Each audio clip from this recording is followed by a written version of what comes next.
Howdy folks, hope you're all having a good one, and welcome back to World of Tanks with the Mighty Jingles. And we have a brand new tank on display for you today. This is Alex the Snowflake in the all-new, all-singing, all-dancing star of Stage Screen and Dockyard Canteen, the Japanese Tier 8 premium heavy tank, the Type 57. This tank has a couple of unusual features. The first is that it's a Japanese heavy that isn't just a monolithic slab of steel. The second is that it comes with hydro-pneumatic suspension, which doesn't have any effect while the tank is moving, but when the tank's stationary it increases the gun depression from a not very good 8 degrees to a pretty impressive 12. The most interesting feature on this tank, however, is I think they call it the double aiming feature. This gun has a phenomenally good accuracy of 0.28 dispersion at 100 meters. However, after you fired your first shot, you can engage the gun cooling mechanism and immediately fire a second shot with horrifically bad accuracy. The dispersion goes from 0.28, which is awesome, to 0.42, which is terrible. But, assuming you know you're not going to miss, you can drastically increase your damage per minute by taking advantage of that almost immediate second follow-up shot. The longer you wait, if you wait out the full reload of around 11 seconds, as you wait the accuracy improves until you get back down to 0.28 accuracy. So it gives you some tactical options. What is up with Hellcats in these battles, by the way? Why are they always so keen to commit suicide? Just because you can do 60 kilometers per hour doesn't mean you have to. Oh, there he goes. Run away, little girl. Run away. Okay, a couple of things happened. First, Alex thinks that he actually bounced off the arse of the Hellcat, as he's complaining there in chat. He didn't, he actually missed. But in the heat of the battle, he got a bit mixed up. Secondly, yep, everybody's firing gold. It's not even a tier 10 battle. Well, not everybody. I mean, Alex isn't firing gold. He's got some. He doesn't need it. The armor piercing on this thing comes with 225 millimeters of penetration, which is fine at tier 8. There are, I think, in this battle a grand total of 2 enemy tanks that don't fire gold at him. If you can't take a joke, you shouldn't be playing World of Tanks. What's going on here? I think they're all waiting for you to go up to the corner, Alex, because, you know, you're the heavy. So, as the top tier heavy, he starts going for it, then he spots the tank destroyer lurking in the hill over there, takes that out, and since nobody appeared to be backing him up, he very wisely decides to reverse. He's getting a bit upset with the challenger here, who keeps doing that. Can you not? He says in chat, which is a reasonable request. It is at around about this point when the team do start getting their arse handed to them. They're down, well, they've just managed to pull a kill back, but then just as quickly the enemy team pulls another one back in return. They're down 3 kills. He's not having much luck with that Tiger P. The Type 57 is not a badly armoured tank, by the way, but it is by no means your typical Japanese... Oh, hang on a second, watch this. Yep. Slapped an armoured car, very thinly armoured car, right in the side. 0 damage. Some things never change in this game, do they? Yeah. Oh look, the team are now down. Oh, hold on, they've managed to pull a kill back. No, they're still down 5 kills.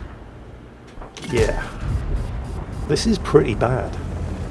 Right, the 122's gone up ahead. He could probably use a bit of support, but we'd like to get rid of that armoured car first.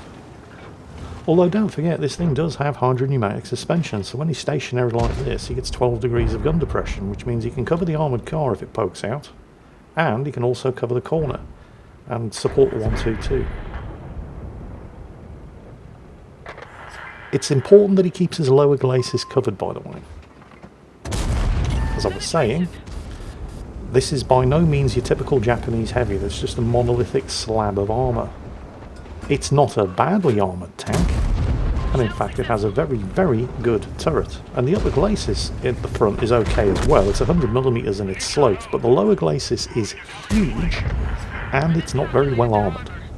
So you would do well to keep that covered up wherever possible, which is what he's trying to do here. Okay, he's got the Lerva. The Saladin is making a run for it. And now they're only 2 kills behind. Now there's an enemy Type 57 over there. Although the Saladin hasn't completely cleared out of Dodge City just yet, and the Tiger P could still be back there too. As you can see, the mobility isn't, well, it isn't bad. It's got a top speed of 35 kilometers per hour, but it does only have a 700 horsepower engine. Here comes the other Type 57. Wait for it, wait for it. How the hell did you miss that? Okay, fine. Oh, so they're only one kill behind now. But the enemy team do have a hit point advantage, and of course the other flank has completely collapsed.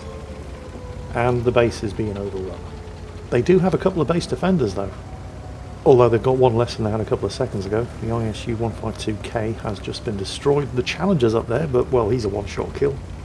They do have a KV-4 though, an extremely tough tank, and exactly the kind of tank that you want up there in order to try to delay that capture progress for as long as you possibly can.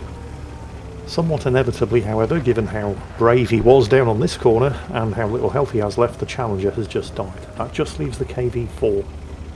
But he is getting some reset progress off, so good for him. Oh, enemy T-25AT trying to delay these guys from coming back and relieving that beleaguered KV-4. Looks like nobody else is interested. Okay, fine. Notice how, without pressing his 2 key and loading the skill, simply aiming for the large and obvious weak spot on the lower glacis, the T-25AT, which isn't even top tier, managed to do as much damage to Alex as all the gold spamming idiots on the enemy team combined. Yeah, funny that. Okay, the KV-4 has gone down, but he did a great job resetting that cap and, by the looks of it, doing enough damage to the enemy team to give these 3 guys a fighting chance. Now, Alex can't really afford to take a hit here, but there is another Type 57 on the team who still basically has most of his health. Enemy T-32 over there getting a little bit over-enthusiastic and not relying on taking advantage of his phenomenally tough turret and go and hold down, allowing Alex to get a couple of shots in as he was pulling back. Potentially, because he's still not quite in a hold down position, yeah, manages to get another shot in. Does not quite finish him off though. And then, terrible news, that pesky Saladin has sneaked up behind them and taken out the T-25AT. That just leaves the 2 Type 57s, although the other Type 57 has managed to turn around and take care of the Saladin. So the threat to the rear, for the moment, is clear. T-32 hanging on for grim life over there, and he has now managed to get himself into a hold down position. Alex trying to snipe the commander's cupola, but even though he hits it, it didn't penetrate. The IS-6B comes out, takes a shot at the other Type 57, and then manages to get back into cover before anybody can punish his broadside. Broadside? You're playing far too much World of Warships. You get the idea. Right, the T-32 is down. The enemy team are seconds away from winning, and the Type 57 that actually has some health goes forward to get the reset off as the IS-6B continues to spam gold uselessly into this 300mm thick turret. Enemy Eagle 7 has just appeared to the rear. Alex moves forward, manages to shield himself from the IS-6 with the wreck of the T-32, takes out the ISU 152. That just leaves the Eagle 7 to the rear. But between these 2 Type 57s, they now actually have the hit point advantage, and while the Eagle 7 can one-shot Alex if he just aims for that lower glacis, he instead just derps right into the 300mm turret. Alex, feeling very brave, goes for the ram kill, doesn't quite succeed, then finishes him off, and very quickly invites the surviving Type 57 on the team to join a platoon. But he apparently has better things to do than accept the invitation and join the platoon, giving up the chance, well not the chance, the absolute certainty of achieving a crucial contribution award for 2 tanks in a platoon that managed to secure 12 kills, and the brothers in arms for 2 tanks who get 3 kills each and survive the battle. So, well, what are you going to do? Either way, that was an extremely close and well-played battle. You may not even be aware of exactly how close it was. I mean, yeah, sure, at numerous points they were 5 kills behind. They were almost always at least 1,000 hit points behind, right up until the end when suddenly they weren't. And we do have to give some credit to the KV-4 who managed to get a couple of resets off. But at one point after the KV-4 had died, when it was pretty much just these 2 Type 57s, the enemy team were 3 seconds away from winning by capping out the base. So well done to both Alex the Snowflake and Royal Cinnamon Bear in the Japanese Tier 8 Premium Heavy Tank, the Type 57, for getting 8,000 damage between the two of them, 12 kills, and well over 1,000 base experience. Good job, fellas. Now I recommend you both go and take a long lie down and rest your backs. After that monumental carry. Well done to both. Special mention, of course, to the KV4, without whom they would have lost due to being capped out long before they arrived back at the base. Hope you enjoyed today's battle, and as always, take care, and I'll catch you next time.